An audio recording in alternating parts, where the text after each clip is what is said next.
Hello student. अध्याय 4 मांग की कीमत लोच पार्ट 2।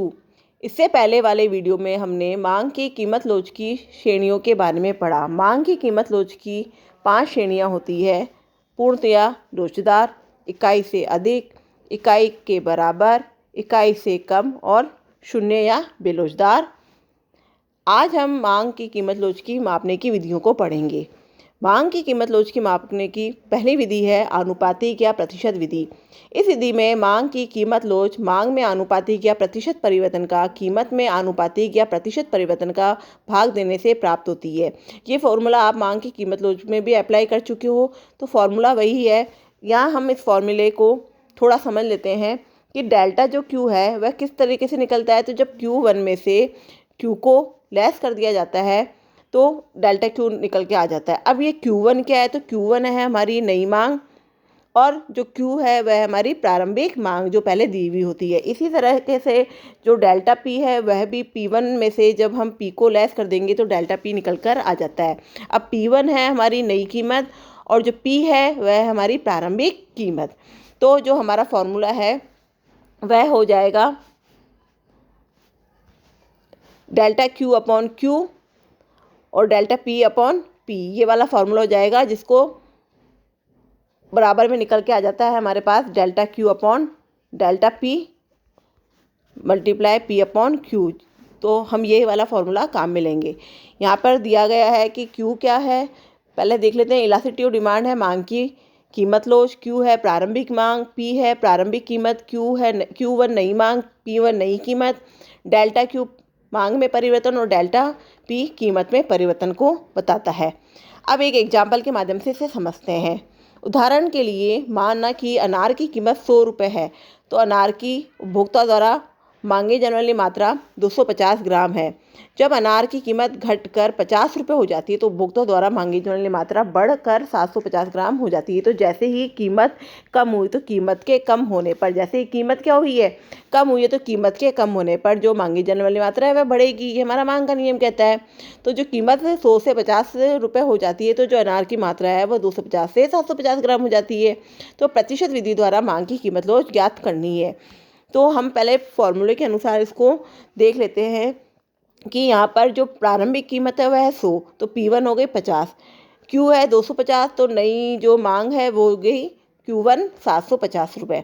तो डेल्टा Q और डेल्टा P हमने निकाल लिया 500 और 750। तो डेल्टा Q किस तरीके से निकाला है? डेल्टा Q है हमारे पास डेल्टा Q बराबर Q1 माइनस Q। तो Q1 है 750 और Q है 250। तो इस तरीके से हमारे पास जो 500 निकल के आया है वह निकल के आ गया डेल्टा Q। अब इसी तरीके से डेल्टा P निकाल लेंगे तो डेल्टा P बराबर है P1 माइनस P। अब P1 क्या है? P1 है हमारे पास 50 और P है 100। तो डेल्टा P निकल के आ गया 50। तो डेल्टा Q तो है 500 और डेल्टा P है 50। तो ये निकल कर आ गया। अब हम इसको फॉर्मूले में अप्लाई कर लेंगे। तो हमारा फॉर्मूला क्या है? हमारा फॉर्मूला है delta Q upon delta P multiply P upon Q। तो डेल्टा Q क्या है? डेल्टा Q है 500, डेल्टा P है 50, मल्टीप्लाई करेंगे P है 100 और Q है हमारे पास 250। अब इसको आपस में काटेंगे तो इस तरीके से 2 मल्टीप्लाई 2 बराबर 4। तो जो हमारी मांग की लोच है वह निकल कर आ गई 4। तो ये जो मांग की लोच है ये हमेशा ऋणात्मक होती है। तो आपको यहाँ पर ऋणात्मक चिन्ह लगाने की कोई आवश्यकता नहीं है, क्योंकि मांग की जो लोच होती है वह हमेशा ऋणात्मक ही होती है। इसके बाद है दूसरी विधि ज्यामिति विधि। इसे बिंदु विधि भी कहते हैं।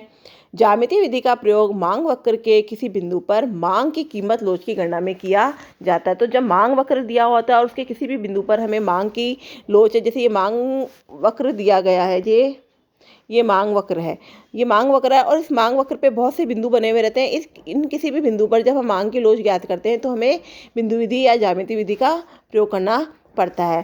तो चित्र में AB एक सरल रेखीय मांग फलन है। तो ये ए भी एक रेखा दी गई है, ये सरल रेखीय मांग फलन है।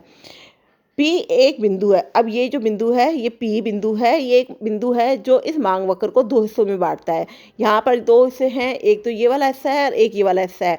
तो जो पी बी है, जो ये पी से लेकर बी तक का हिस्सा है, ये वाला हिस्सा है, ये निचला हिस्सा है, जबकि जो पी से लेकर ए तक का हिस्सा है, ये ऊपरी हिस्सा है। तो इस तरीके से इस बिंदु ने, पी बिंदु ने मांग वक्र को दो हिस्सों में बांट दिया है। पी बिंदु पर लोच का माप मांग वक्र का निचला हिस्सा तथा मांग वक्र के ऊपरी हिस्से का अनुपात होता है। तो हम जब पी बिंदु पर मांग की लोच निकालेंगे तो जो हमारा फॉर्मूला होगा वह होगा पी बी का मतलब होगा निचला हिस्सा और पी ए का मतलब ऊपरी हिस्सा। तो पी बी से जब पी ए कटेगा तो ये हो जाएगा बराबर। तो ये यहाँ लोच जो होगी वो होगी 1। तो चूँकि पी बिंदु पर इस मांग वक्र का पी जो बिंदु है इस मांग वक्र का मध्य बिंदु भी है, अतः निचला हिस्सा बराबर ऊपरी हिस्सा। तो यहाँ जो निचला हिस्सा है उतना ही ऊपरी हिस्सा है, क्योंकि हमने देखा कि जितना निचला हिस्सा पी बी है उतना ही ऊपरी हिस्सा पी है। तो ये बराबर है। तो इस बिंदु पर, पी बिंदु पर जो मांग की लोच है वह इकाई की क्या होगी, बराबर, क्योंकि दोनों हिस्से क्या है, बराबर।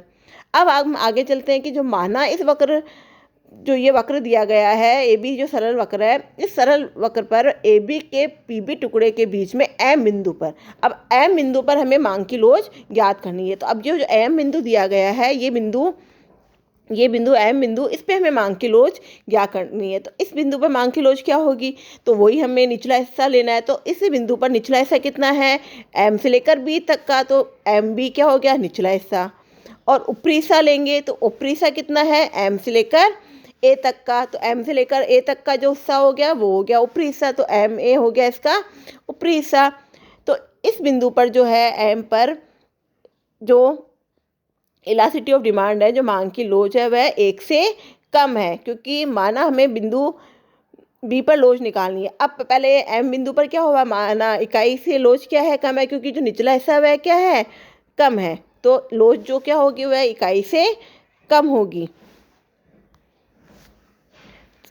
इसी तरीके से मान लीजिए कि हमें बी बिंदु पर, मान लीजिए हमें बी बिंदु पर, इस बी बिंदु पर मांग की लोच निकालनी है। ये बी बिंदु दिया हुआ है, इस बी बिंदु पर मांग की लोच निकालनी है। तो बी बिंदु पर मांग की लोच होगी, जो निचला हिस्सा है वह तो है 0 और ऊपरी हिस्सा है वह है ए से लेकर बी, पूरा ए से लेकर बी तक का, या बी ए लिख दीजिए या ए बी कुछ भी लिख दीजिए। तो इस तरीके से इस पर निकल के आएगी लोच, वो होगी 0। तो इस बिंदु पर जो मांग की लोच है वह है 0। अब मान लीजिए हमें एन बिंदु पर लोच निकालनी है, ये रहा एन बिंदु। अब निचला हिस्सा है एन बी, तो निचला हिस्सा हो जाएगा हमारा एन बी और ऊपरी हिस्सा हो जाएगा हमारा एन ए, क्योंकि हमारा फॉर्मूला क्या है, निचला हिस्सा अपॉन ऊपरी हिस्सा। तो एन बी और एन ए, इस बिंदु पर तो जो हमारी लोच है वह हो जाएगी इकाई से अधिक। तो इस बिंदु पर जो लोच होगी वो जाएगी 1 से अधिक या फिर इकाई से अधिक। और जो ए बिंदु है, ए बिंदु पर जो लोच होगी वह क्या होगी, अनंत। जो ए बिंदु है उस पर लोच होगी अनंत। ये देखिए कि माना हमें ए बिंदु पर लोच निकालनी है, तो वही निचला हिस्सा अपॉन ऊपरी हिस्सा। तो निचला हिस्सा कितना है, निचला हिस्सा है, इसमें निचला हिस्सा है बी ए और ऊपरी हिस्सा कितना है, ऊपरी हिस्सा है 0। तो जो मांग की लोच होगी वो होगी अनंत। तो इस तरीके से हम एक सरल मांग वक्र पर किसी भी बिंदु पर मांग की लोच को ज्ञात कर सकते हैं। इसके बाद जो तीसरी विधि है वह है कुल व्यय विधि। इस विधि के अनुसार कीमत में परिवर्तन के फलस्वरूप कुल खर्च में परिवर्तन के आधार पर मांग की कीमत लोच मापी जाती है। तो जो कीमत में परिवर्तन आता है, तो कीमत में परिवर्तन आने पर कुल खर्च में कितना परिवर्तन आया, तो इस आधार पर ही मांग की कीमत लोच मापी जाती है। मार्शल के अनुसार मांग की कीमत लोच 3 प्रकार की होती है। तो इस विधि में जो मांग की लोच होगी वह 3 प्रकार की होगी, लोचदार, एकिक मांग लोच और बेलोचदार। सबसे पहले हम पढ़ते हैं लोचदार।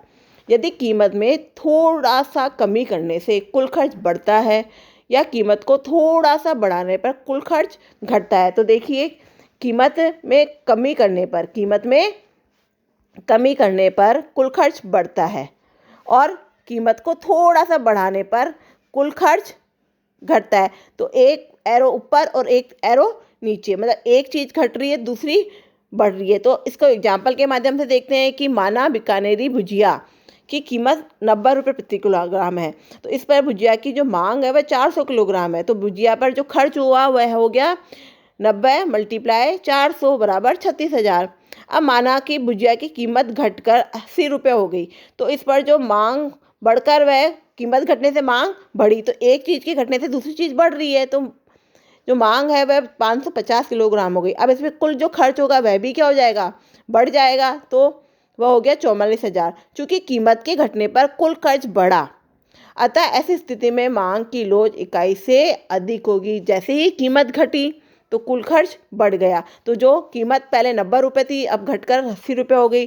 तो कीमत के घटने से जो मांग थी वह पहले 400 थी, अब बढ़कर 550 हो गई। तो जो कुल खर्च पहले 36,000 था, अब बढ़कर 44,000 हो गया। तो कीमत के घटने पर जब कुल खर्च बढ़ता है तो ऐसी स्थिति में जो मांग की कीमत लोच होती है वह इकाई से अधिक होती है। अब इसके बाद है एक ही मांग की लोच। यदि कीमत में थोड़ा सा परिवर्तन करने पर कुल खर्च अपरिवर्तित रहता है, अर्थात कुल खर्च में कोई भी परिवर्तन नहीं होता है, तो मांग की लोच इकाई के बराबर होगी। अगर पानी की बोतल की कीमत 10 रुपये है, उस पर पानी की मांग की बोतल की जो मांग है वह 400 रुपये है, तो कुल खर्च हो गया 10 को जब 400 से गुणा करेंगे तो 4,000। अगर पानी की कीमत घटकर 8 रुपये हो जाए और मांग बढ़कर 500 रुपये हो जाए तो भी जो कुल खर्च होगा वह क्या रहेगा, उसी के समान। तो कुल खर्च हो गया 4,000। तो हम देखते हैं कि पानी पर कुल खर्च 4,000 अपरिवर्तित रहता है। तो मतलब कुल खर्च जो कीमत 10 रुपये थी तो भी कुल खर्च वही है, अब कीमत घटकर 8 रुपये हो गई तो भी कुल खर्च वही है। तो जो कुल खर्च है वह क्या है, अपरिवर्तित। तो अतः जो इस स्थिति में जो मांग की लोच होगी वह इकाई के बराबर होगी। तो जो कीमत में थोड़ा सा परिवर्तन करने पर भी अगर कुल खर्च अपरिवर्तित रहता है तो उस स्थिति में जो मांग की लोच होगी वह इकाई के बराबर होगी। अब है बेलोचदार मांग। यदि कीमत में थोड़ी कमी करने से कुल खर्च भी कम हो जाता है, तो हमने देखा कि जो पहली वाली स्टेज थी उसमें एक चीज़ बढ़ रही है तो दूसरी घट रही है। सेकंड वाली स्टेज में क्या हो रहा है कि कीमत में थोड़ा परिवर्तन करने पर भी कुल खर्च में क्या होता है, कोई परिवर्तन नहीं आता। और तीसरी जो विधि है, तीसरी जो स्टेज है उसमें हमने देखा कि जो बेलोचदार मांग है उसमें क्या है कि कीमत में थोड़ी कमी करने पर, मतलब कीमत में भी कमी होने पर कुल खर्च भी कम हो जाता है और कीमत में थोड़ी वृद्धि करने पर कुल खर्च भी बढ़ जाता है। तो दोनों घट रहे हैं या दोनों बढ़ रहे हैं। तो इस स्थिति में जो मांग की लोच होगी वो बेलोचदार होगी। तो उदाहरण के लिए देखते हैं कि यदि नमक की कीमत 10 रुपये प्रति किलोग्राम है तो उस पर कुल मांग 100 किलोग्राम है, तो नमक पर किया गया जो खर्च है वो हो जाएगा 1,000 रुपये। यदि नमक की कीमत घटकर 8 रुपये प्रति किलोग्राम हो जाती है, 8 रुपये प्रति किलोग्राम हो जाती है, तो नमक की मांग बढ़कर 110 है। तो नमक पर जो किया गया खर्च है वह हो जाता है 880। तो मांग की लोच इकाई से कम होगी क्योंकि नमक की कीमत कम होने पर भी जो कुल खर्च है वह कम हो गया है। तो इस स्थिति में जो मांग की लोच होगी वह इकाई से बेलोचदार होगी। तो इस स्थिति में मांग की कीमत लोच बेलोचदार अर्थात इकाई से कम होगी। अतः लोचदार मांग के संबंध में कीमत व कुल खर्च विपरीत दिशा में होते हैं, जबकि कम लोचदार मांग में कीमत व कुल खर्च एक ही दिशा में बढ़ते हैं। क्योंकि हमने देखा कि जो लोचदार मांग वक्र में कीमत कम है तो कुल खर्च बढ़ रहा है और कीमत बढ़ रही है तो कुल खर्च कम हो रहा है। इसी स्थिति में जो बेलोचदार है तो उस स्थिति में या तो दोनों ही बढ़ रहे हैं या फिर दोनों ही घट रहे हैं। तो मांग की लोच एक के बराबर होने पर कुल खर्च बदलता नहीं है। इस विधि की सबसे बड़ी सीमा यही है कि इसमें यह पता लगा सकते हैं कि लोच एक से ज़्यादा है, एक से कम है, एक के बराबर है। लोच का सही से मापन इस विधि से संभव नहीं है। अब यहाँ एक संख्यात्मक प्रश्न दिया गया है कि जब किसी वस्तु की कीमत 11 रुपये प्रति इकाई है तब उपभोक्ता उसकी 8 इकाई खरीदता है। तो जब 11 रुपये है तो उसकी जो मांगी जाने वाली मात्रा है वह 8 है। जब कीमत घटकर 8 रुपये हो जाती है तो उसकी जो मांग है वह बढ़कर कितनी हो जाती है, 11। तो कुल खर्च विधि से मांग की लोच ज्ञात कीजिए। अब कुल खर्च विधि की पहली स्थिति में क्या है, जो कुल खर्च है वह 88 है क्योंकि 11 को जब हम 8 से गुणा करेंगे तो 88 रुपये निकल कर आता है। और दूसरी स्थिति में भी जो कुल खर्च है वह 88 है। तो दोनों स्थिति में कुल खर्च क्या है, समान है। तो इस स्थिति में जो मांग की लोच वह इकाई के बराबर है क्योंकि जो कीमत 11 रुपये थी कीमत जब घटकर 8 रुपये हो गई तो कीमत के कम होने पर भी जो कुल खर्च क्या है वह अपरिवर्तित है। तो इस स्थिति में जो मांग की कीमत लोच होगी वह इकाई के बराबर होगी। इसके बाद जो अगला क्वेश्चन है कि निम्न तालिका के आधार पर मांग की कीमत लोच की गणना प्रतिशत विधि से कीजिए। तो यहाँ कीमत दी गई है प्रति इकाई और कुल खर्च दिया गया है। जब कीमत 10 रुपये थी तो कुल खर्च 180 है। कीमत 9 रुपये हो गई तो कुल खर्च क्या हो गया, कम हो गया। तो हम कुल खर्च में कीमत का भाग देकर दोनों ही स्थिति में क्यों निकालेंगे। तो देखो यहाँ कुल खर्च दिया गया है और कीमत दी गई है, यहाँ पर आपको मांग नहीं दी गई है। तो आप जब कुल खर्च में कीमत का भाग दे दोगे तो आपके पास मांग निकल कर आ जाएगी। तो Q1 और Q2 दोनों ही हमारे पास निकल कर आ गई 18। अब P1 है 10, Q1 18, P2 है 9 तो Q2 भी 18। तो इस स्थिति में जब मांग की लोच निकल कर आएगी वो होगी 0। इसके बाद है मांग की लोच के निर्धारक घटक। मांग की लोच के निर्धारक घटक में पहला है वस्तु की प्रकृति पर। जो वस्तुएं अत्यावश्यक होती है उनकी मांग बेलोच होती है। इनकी कीमत बढ़ने पर भी उपभोक्ता इनके उपभोग को घटा नहीं सकता, जैसे अनाज व दवाएं।